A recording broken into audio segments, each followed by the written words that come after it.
रुक जाओ दुर्योधन। नहीं मामाश्री, आज मेरे मत आइए। ये बहुत हो गया इन पांडवों का। आज अभी और इसी क्षण इन पांडवों को और इस युद्ध को समाप्त कर दूंगा मैं।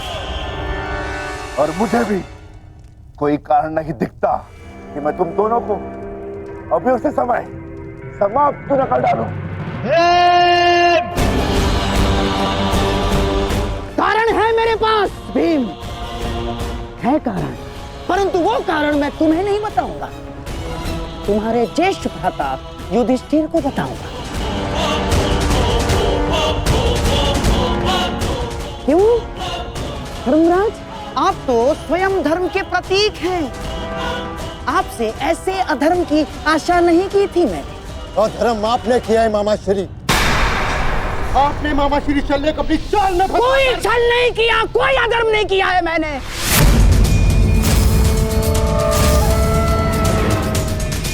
कदाचित आप भूल रहे हैं धर्मराज कि अभी तक युद्ध के कोई नियम निर्धारित नहीं हुए, तो हम पर कोई बंधन नहीं है। हम अपना पक्ष बढ़ाने को पूर्ण स्वतंत्र हैं और हमने जो कुछ भी किया ना धर्मराज, वो हमारा अधिकार था। और क्या किया हमने? हैं? हमने केवल और केवल एक अतिथि का सत्कार किया, बस। मातृदेव भव, पितृदेव भव, आचार्य देव भव, अतिथि देव भव। पढ़ा होगा आपने, हैं? अपने धर्म में। तो बताइए, एक अतिथि का सत्कार करना क्या दंडनीय है? और कोई छल नहीं किया इस पौंड्रक वासुदेव ने। अतिथि ने पौंड्रक वासुदेव को अपना परिचय पूछा तो उन्होंने बता दिया, उसमें क्या भूल की।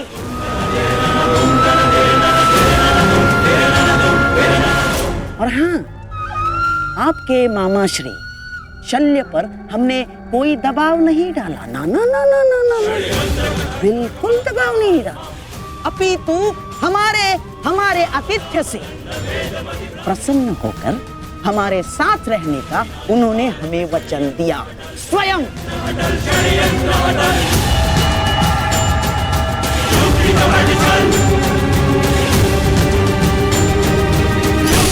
धर्मराज, मुझे खेद है कि आपको मुझे धर्म समझाना पड़ रहा है। आपको क्या आपने धर्म शब्द का उच्चारण किया गांधार राज?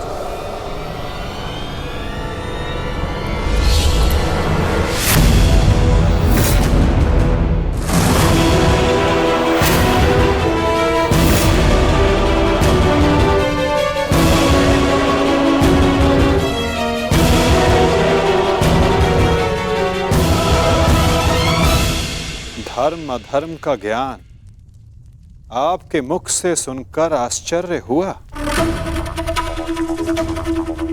उनके मुख से जिन्होंने स्वयं कभी धर्म की सीमा का मान न रखा, न राजभवन में, न उत्तराधिकारी के चुनाव में,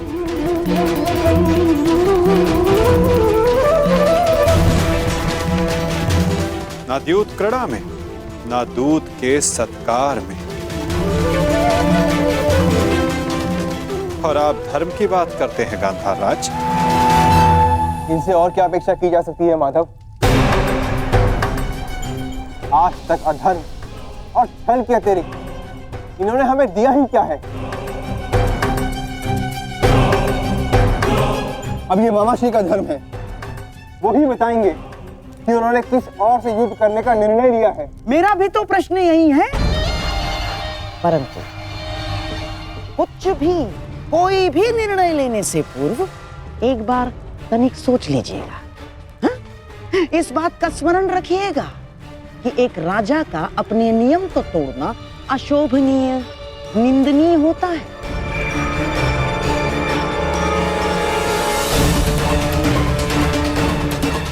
कैसे आपकी प्रजा आपका सम्मान करेगी जो राजा अपने दिए हुए वचन को तोड़ देता है, दिए हुए वचन से पलट जाता है।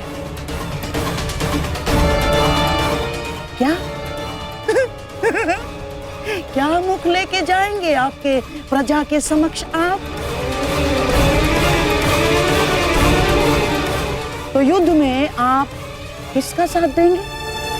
अपने भांजों का या अपने वचन का सम्मान करेंगे, मान करेंगे? पुत्र नकुल, मुझे क्षमा कर दो, परंतु मेरे पास कोई विकल्प ही नहीं है।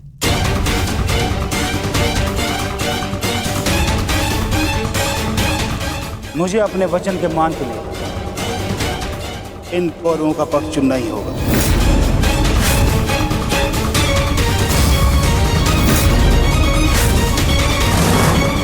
तो ठीक है मामाश्री, अब हम भी आप पर प्रहार करने के लिए सज रहेंगे।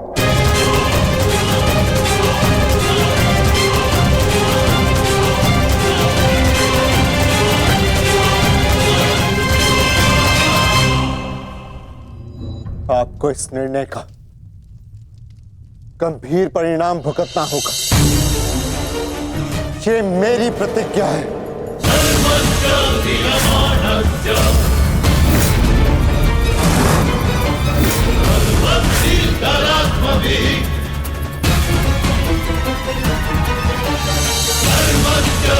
पुत्र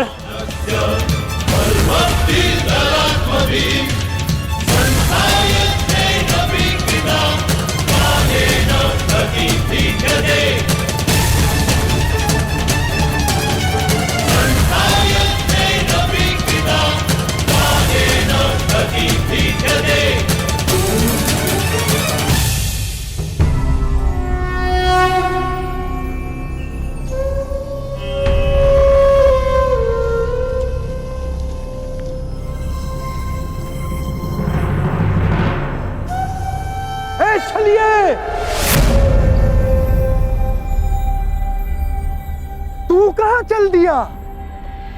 चलिए कृष्ण।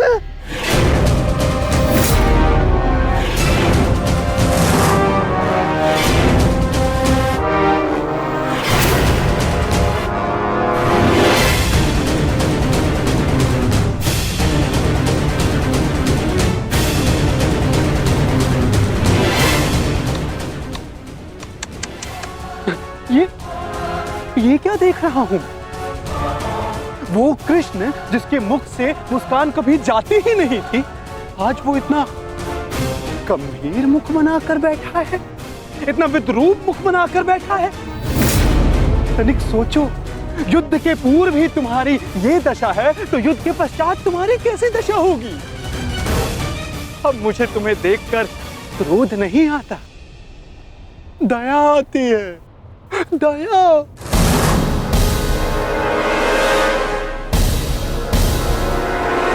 तुम्हारी सेना तुम्हारी नहीं रही, तुम्हारा पुत्र उसने भी तुम्हारा साथ नहीं दिया, तुम्हारा भाई उसने तुम्हारा पक्ष नहीं चुना, सब कुछ छीन लिया गया तुमसे।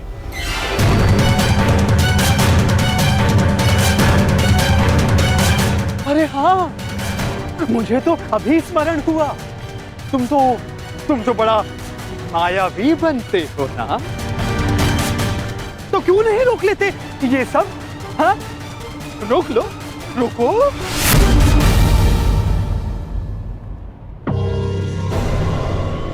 अरे हाँ, विचार करने वाली बात तो ये, जब मैंने तुमसे तुम्हारा सब कुछ छीन लिया, तो तुम उस सुदर्शन चक्र का क्या करोगे?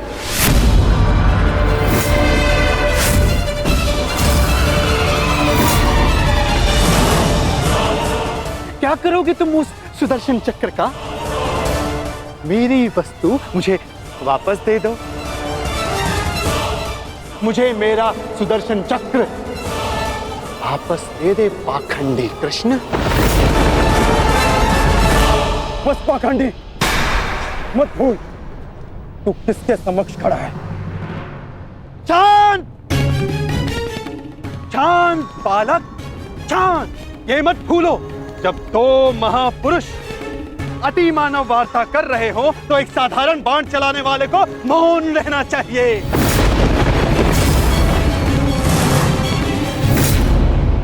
दुष्ट पौंद्रक, मैं आज ये सिद्ध कर देता हूं तू कितना बड़ा अतिमानव है। अरे मूर्ख, तू अपनी तुलना वासुदेव से करता है।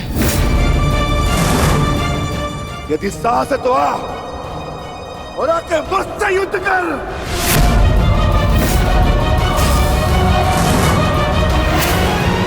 मूर्ख तो तुम पांडु पुत्र हो।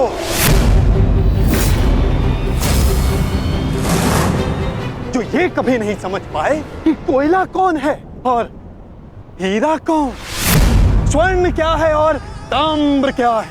तुम सब अपनी आंखें खोल के देखो, ये जो तुम्हारे समक्ष खड़ा है ये छलिया है और मैं ही हूं वास्तविक वासुदेव, पौंद्रक वासुदेव, महाशक्तिमान, महाबलशाली। इस सृष्टि का वास्तविक रचयिता मैं ही हूं।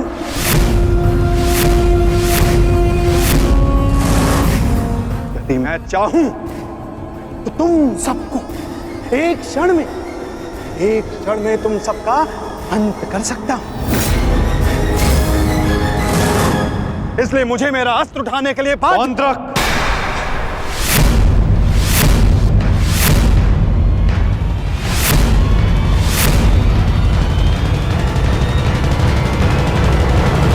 अपनी सीमा लांघने का दुस्साहस मत करो।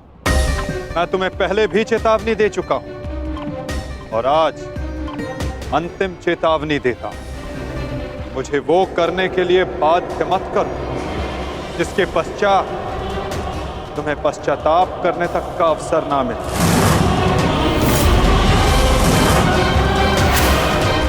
जाओ यहां से पौंद्रक।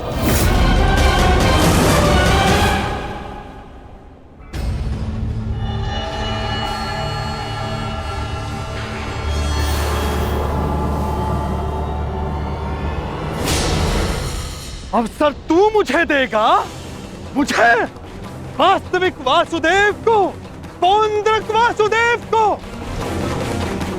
अवसर तो मैं तुझे नहीं दूंगा।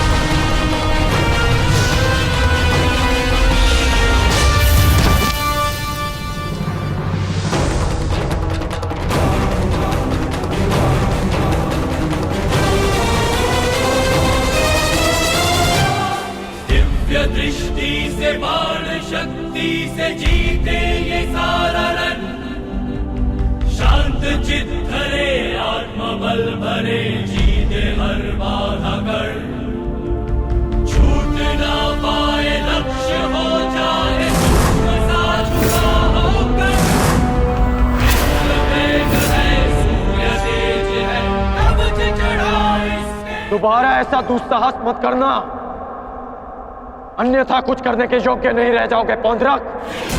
मेरे पक्ष में होकर मुझे पर प्रहार करता है मूर्ख दुर्योधन।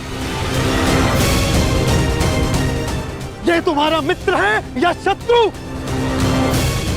तुम्हें पूर्ण विश्वास तो है ना कि ये हमारे ही पक्ष में है? इस सूत पुत्र मित्र को समझा दो कि मेरे और उस पाखंडी कृष्ण के मध्य आना बंद करे, अन्यथा तुम्हारे मित्र को दुष्परिणाम भुगतना होगा। मित्रगण, पौंद्रक को उचित कह रहा, तुम हमारे पक्ष में हो। पौंद्रक को वासुदेव पर प्रहार करने से क्यों रोका? क्योंकि मैं वीर दुर्जय योद्धा दुर्योधन के पक्ष में हूं। पीठ पीछे वार करने वाले को कायर कहा जाता है, वीर नहीं। और ये कहां का न्याय है मित्र? जहां एक निहत्थे पर पीछे से वार किया जाता है, या युद्ध से पूर्व ही हमारे पक्ष के योद्धा युद्ध के नियम भूल गए हैं?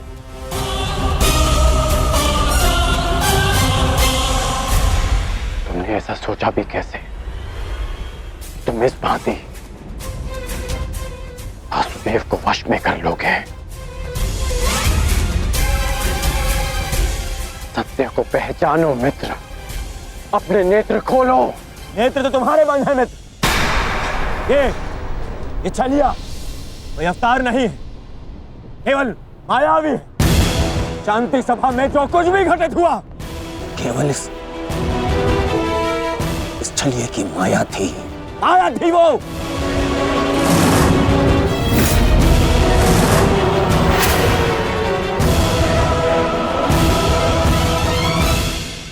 नहीं मित्र, तुम फिर से भूल कर रहे हो। भूल तो दुर्योधन ने किया, तुझे अपने पक्ष में रखकर विश्वासघाती। सत्य का ज्ञान तो तुझे नहीं है, तू अपने नेत्र खोल के देख। दुर्योधन, ये विश्वासघाती इन पांडवों के साथ और इस छलिए कृष्ण के साथ जाकर मिल चुका है। इस छलिए कृष्ण की वाणी बोल रहा है, उसके वश में है ये। अपने कर्मों को वश में ना रख पाए, परंतु अपने शब्दों को विराम लगाओ पौंद्रक। विश्वासघाती और छलिए तो तुम हो, जो स्वयं को किसी और के रूप में ढालना चाहता है। तुम एक अस्तित्वहीन, घृणित जीव हो, जिसके पास ना कोई सम्मान है और न स्वयं की पहचान। तो अब एक सूत पुत्र मुझे मेरी पहचान और मान का ज्ञान देगा। पहचान तो मैं तुझे गया। तूने पांडवों और इस कृष्ण के साथ मिलकर दोनों तरफ संधि की है। मित्र दुर्योधन, ये विश्वासघाती युद्ध में तुम्हें अवश्य हानि पहुंचाएगा। नहीं। शांत हो जाओ अंगराज, शांत हो जाओ।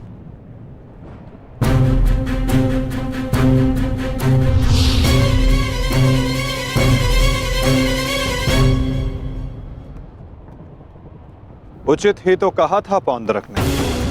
आज मेरा हर अपना, मेरा हर संबंधी मेरे विपक्ष में खड़ा है, और अब तो मेरा नाम भी मेरा नहीं रहा, उसे पौंद्रक ने ले लिया। सत्य कहा तुमने पौंद्रक, तुम्हें वो अवश्य मिलना चाहिए जिसके तुम अधिकारी हो।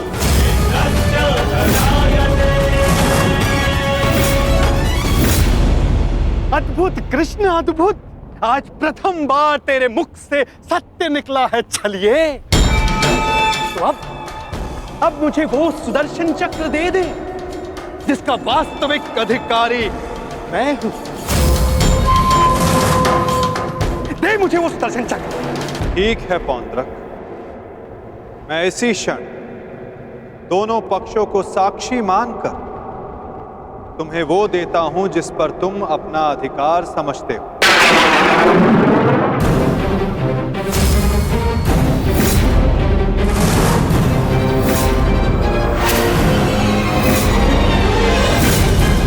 जो निश्चित रूप से तुम्हें वासुदेव में परिवर्तित कर देगा।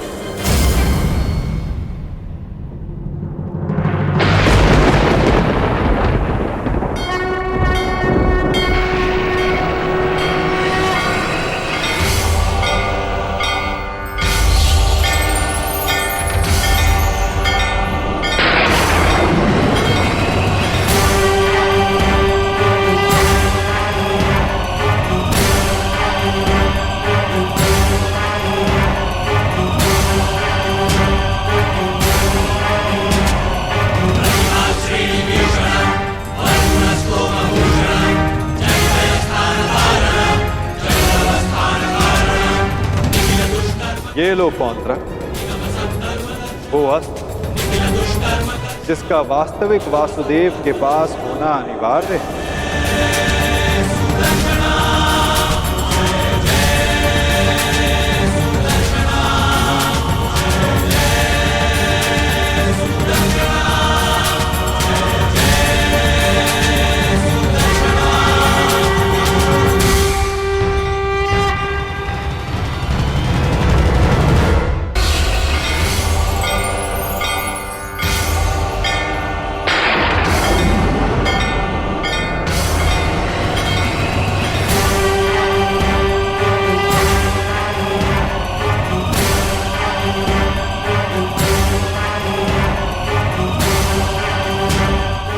ये लो पौंड्रक, वो अस्त्र जिसका वास्तविक वासुदेव के पास होना अनिवार्य है।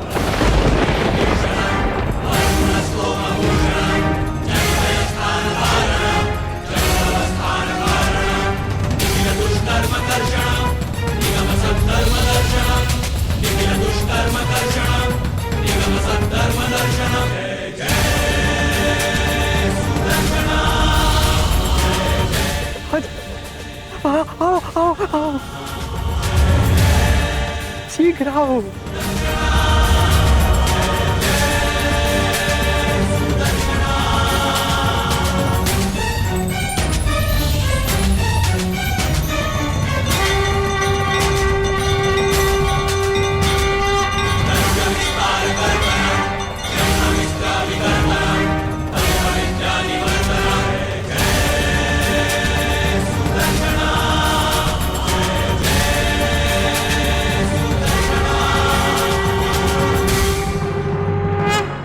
अंततः वो समय आ गया जिसकी मुझे बरसों से प्रतीक्षा थी। मुझे मेरा सुदर्शन चक्र मिल गया मुझे मेरा सुदर्शन चक्र। अब मुझे परास्त कोई नहीं कर सकता, क्योंकि मैं अब सर्वशक्तिशाली हूं। मैं वासुदेवा।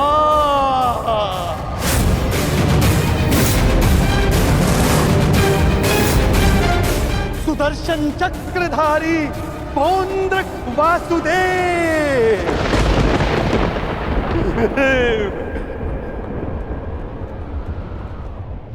अब समझा मूर्ख सूत पुत्र कि वास्तविक वासुदेव कौन है?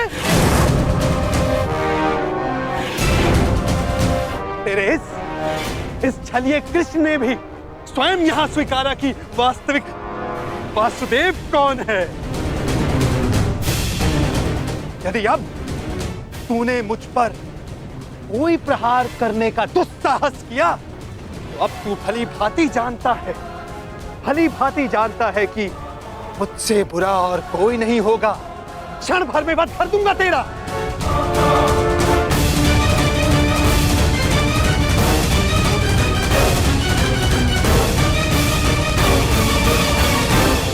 और तुम पांडु पुत्रों, अब तुम देख रहे हो ना कि सुदर्शन चक्र अब किसके हाथों में है?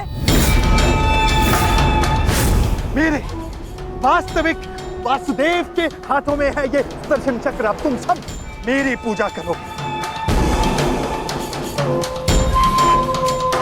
क्योंकि मैं ही वास्तविक वासुदेव हूं।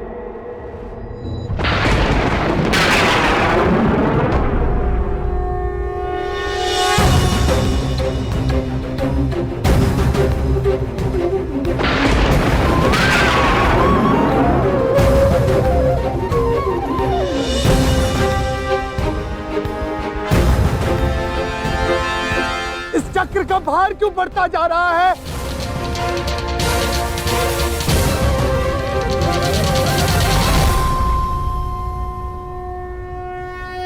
दुर्योधन, ये चक्र भारी होता जा रहा है। ये चक्र मुझे कुचल देगा।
क्या किया आपने?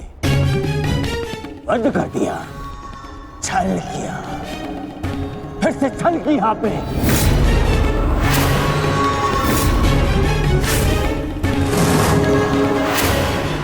ये उचित नहीं किया आपने वासुदेव, नहीं किया उचित।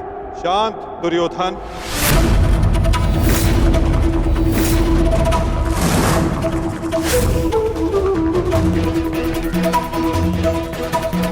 इतना क्रोधित क्यों हो रहे हो गांधारी नंदन?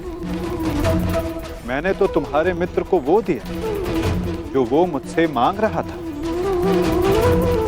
अब वो उसका भार नहीं सह पाया, ये मेरा दोष नहीं।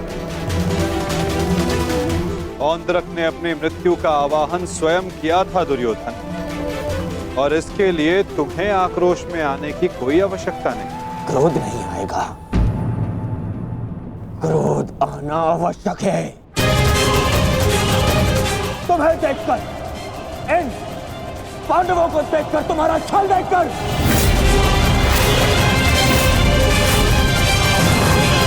कैसा छल दुर्योधन?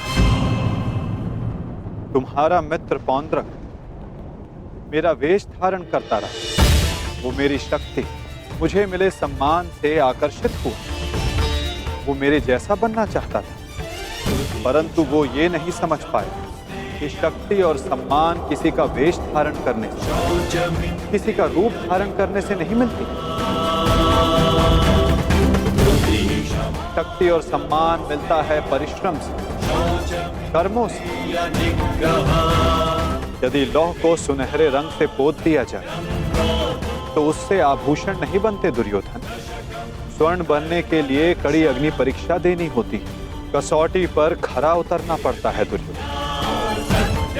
और तुम्हारा मित्र सुदर्शन चक्र की कसौटी पर खरा नहीं उतर पाया और अंततः उसने अपना नाश कर लिया।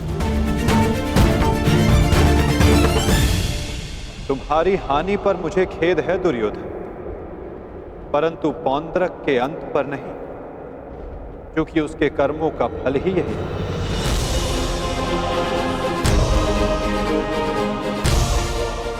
अब आज्ञा दे युवराज।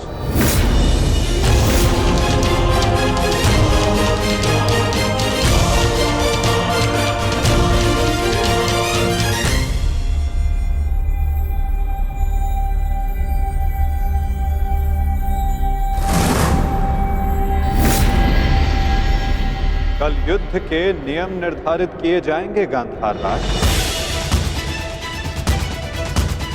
जब युद्ध क्रीड़ा में नियम निर्धारित किए जा रहे थे तब वहां मैं उपस्थित नहीं था, परंतु इस बार उत्सुक हूं ये जानने के लिए कि इस युद्ध में अपनी विजय के लिए आप क्या नियम बनाएंगे गांधार राज।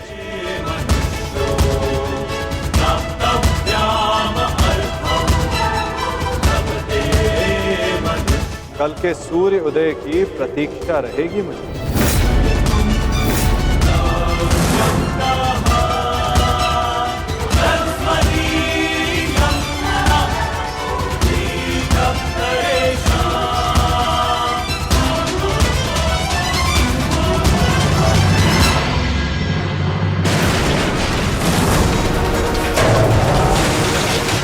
क्या हो गया? ये क्या कर रहे हो तुम? हाँ, देखो देखो दुर्योधन, देखो। नहीं दुर्योधन।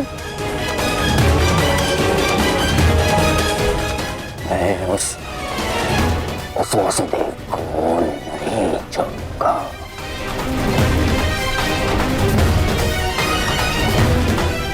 ना दुर्योधन को नहीं छोड़ूंगा। ये क्या कर रहे हो? क्या कर रहे हो तुम दुर्योधन? ईश्वर के लिए शांत हो जाओ। देखो कुछ नहीं होगा, मैं बता रहा हूँ, विश्वास रखो मुझ पर। आप शांत हो जाइए, अन्यथा मैं आपको शांत कर दूंगा। नहीं देखो दुर्योधन। हाँ, शांत हो जाओ दुर्योधन। देखो तनिक सोचो, पौंड्रक के जाने से हमें कोई हानि नहीं पहुंची है, कोई हानि नहीं पहुंची है दुर्योधन। इस संसार में हर कोई अपना एक प्रयोजन लेकर आता है और पौंड्रक ने भी यही किया। पौंड्रक का केवल एक ही प्रयोजन था कि वो मद्रराज शल्य को भ्रमित कर दे, और पौंड्रक ने अपने जीवन का प्रयोजन सिद्ध कर दिया है दुर्योधन। अब हमारे पास 11 अक्षौणी सेना है और पांडवों के पास केवल 7 दुर्योधन, केवल 7। अब ये विलाप का समय नहीं है, उत्सव का समय है, उत्सव का। उत्सव मनाओ। वो तो ठीक है मामाश्री,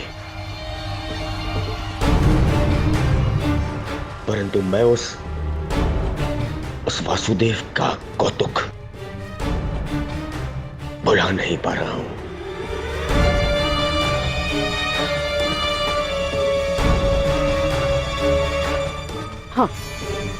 हाँ, देखो सब ठीक हो जाएगा दुर्योधन। हाँ, तुम बैठो बैठो बैठो।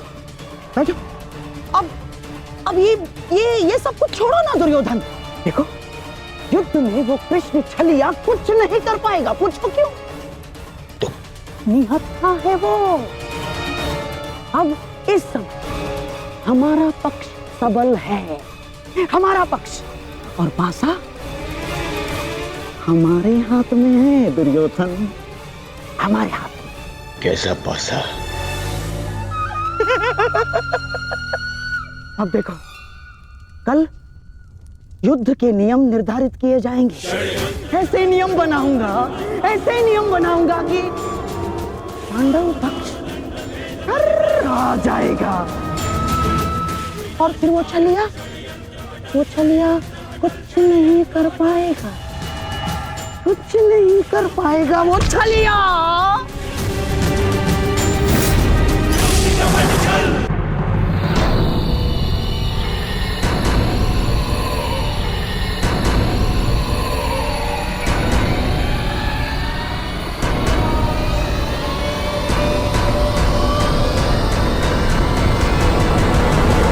तो सभा में उपस्थित सभी महायोद्धाओं को शकुनी का प्रणिपात स्वीकार हो। जैसे कि हम सब जानते हैं कि हम सभी एक महायुद्ध में भाग लेने जा रहे हैं, परंतु बड़े खेद के साथ एक बात सूचित करना चाहूंगा इस सभा में। जैसे कि हम अर्थात कौरवों पर हमेशा से, सदा से लांछन लगते आ रहे हैं, आरोप लगते आ रहे हैं कि हम छल करते हैं, हम कुचक्र करते हैं, हम षड्यंत्र रचते हैं, है ना वासुदेव? चाहे वो युद्ध हो या द्यूत। इसीलिए आपके मन से वो भ्रम निकालने के लिए इस खुली सभा का आवाहन किया गया है। तो वासुदेव, क्या आपकी अनुमति है? एक चतुर गुरु जब गुरुकुल से कुछ समय के लिए बाहर जाए तो वो आश्रम के सबसे योग्य शिष्य को उसका उत्तरदायित्व कभी नहीं देता। वो आश्रम के सबसे नटखट शिष्य को ही इसका उत्तरदायित्व सौंपता है। क्योंकि जब बिलाव को माखन की रखवाली के लिए स्वयं बिठा दिया जाए तो किसका साहस कि वो माखन चुरा सके। अर्थात आपको भी अनुमति अवश्य है गांधार राज।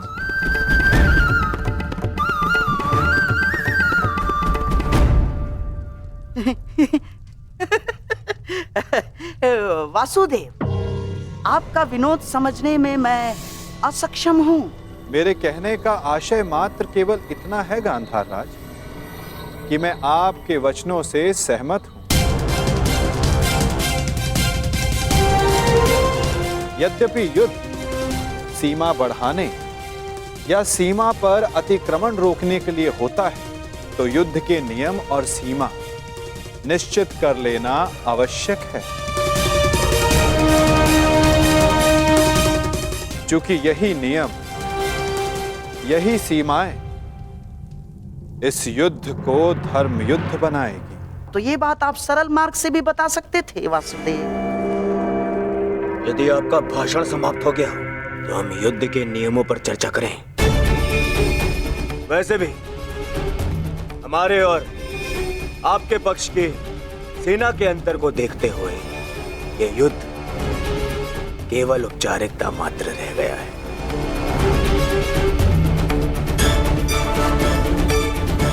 नियम बने या ना बने, हमारी विजय निश्चित है।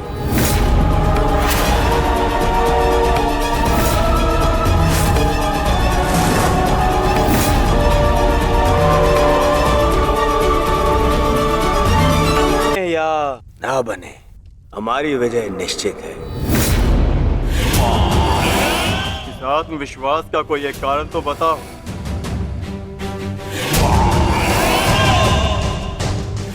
था दुर्योधन? एक नहीं, दो नहीं, तीन कारण बताता हूं, जो समझ आए चुन लेना।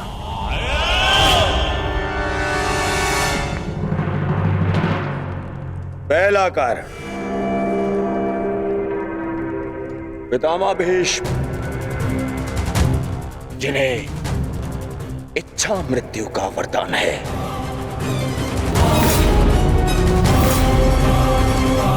दूसरा कारण,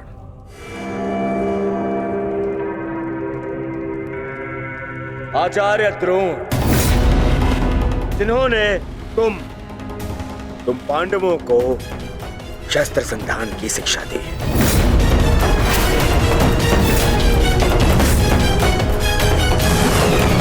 क्या इनके धनुष को काट सकने का समर्थ है तुम में से किसी के पास भी? इनका समर्थन भी मेरे पास में। तीसरा कारण,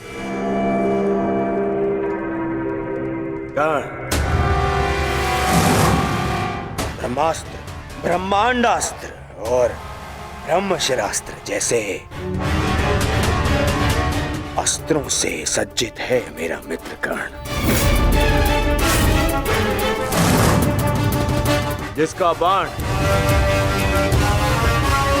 तुम्हें विजय प्राप्त करने नहीं देगा और जिसका कवच मुझे पराजित नहीं होने देगा।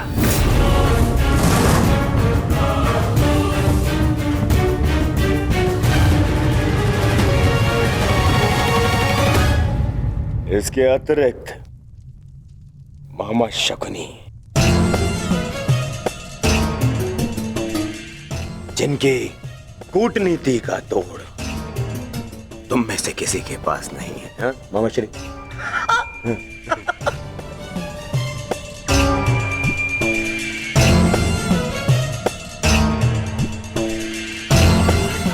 मद्रराज शैल्य, नारायणी सेना, अब अरे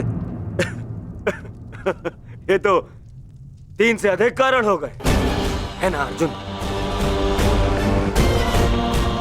जिसके पास इतने सारे कारण हो उसे कौन पराजित कर सकता है?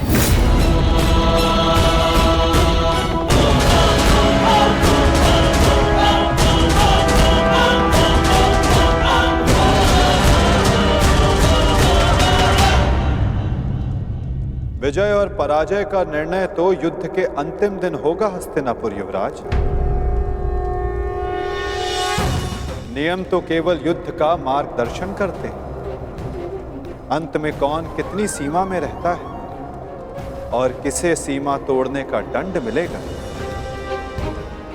ये तो समय ही बताएगा।